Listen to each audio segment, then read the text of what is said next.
got so much motherfucking design on right now.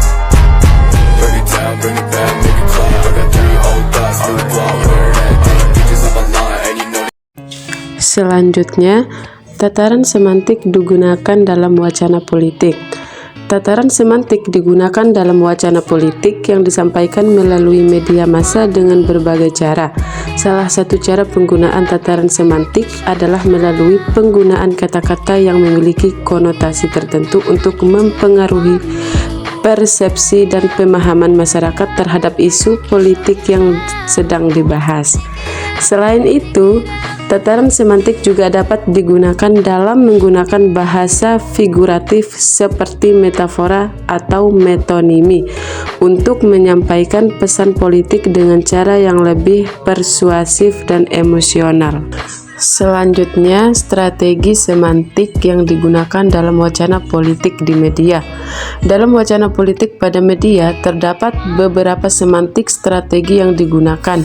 Meskipun sumber yang tersedia tidak memberikan informasi rinci tentang strategi semantik yang digunakan dalam konteks ini. Namun berdasarkan pengetahuan umum tentang wacana politik, berikut adalah beberapa strategi yang umum digunakan. Yang pertama, eufemisme, penggunaan bahasa dan istilah yang lebih halus atau tidak terlalu vulgar untuk menggantikan kata-kata yang dianggap terlalu kasar atau tabu.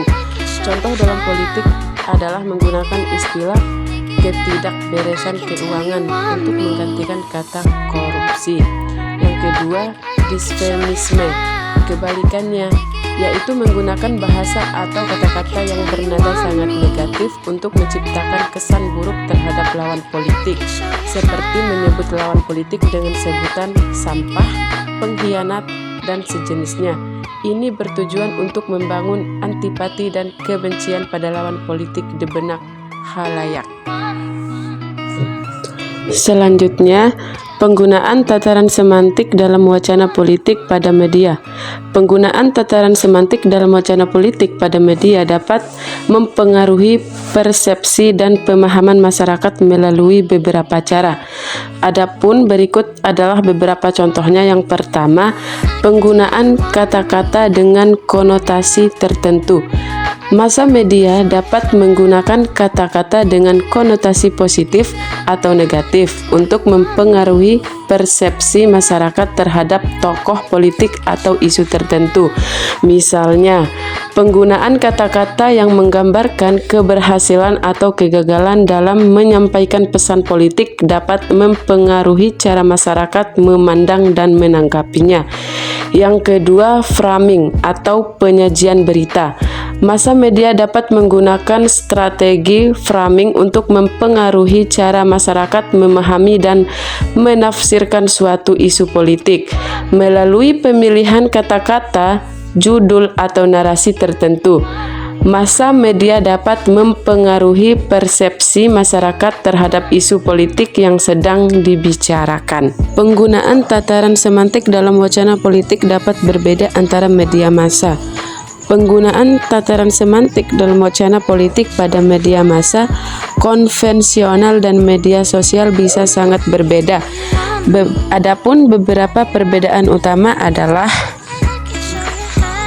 yang pertama, media massa konvensional biasanya menggunakan bahasa yang lebih hati-hati, moderat, dan berusaha tampil objektif dalam pemberitaan politik.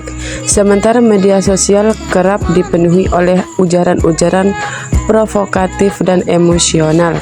Yang kedua, bahasa hiperbola sangat lazim digunakan di media sosial untuk memprovokasi reaksi emosional yang kuat. Sementara media konvensional cenderung menghindari bahasa yang terlalu bombastis meskipun tetap bisa bersifat partisan terhadap satu kelompok politik. Yang ketiga, metafora dan analogi yang digunakan di media konvensional cenderung lebih halus dan canggih, sedangkan di media sosial bisa sangat kasar dan menyerang, misalnya dengan mengibaratkan lawan politik sebagai binatang atau bahkan sampah masyarakat.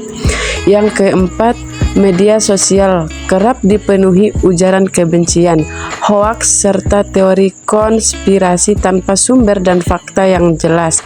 Ini bisa menyebabkan persepsi politik yang sangat keliru dan ekstrem di masyarakat.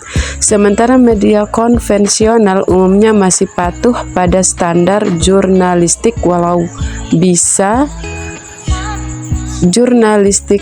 bias masih kerap muncul.